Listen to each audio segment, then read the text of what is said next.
Kajol turned up in a shocking red top to play brand ambassador for a health drink.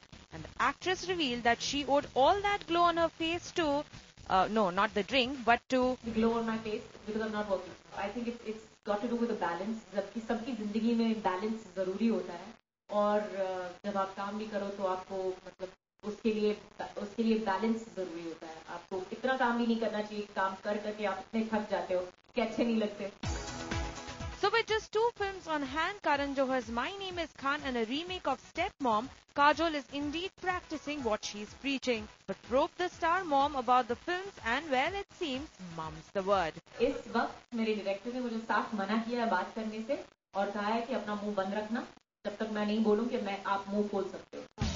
Yes, we'll have to wait for the promotional rounds of My Name is Khan to get more on that. In Mumbai, Amrita Panja.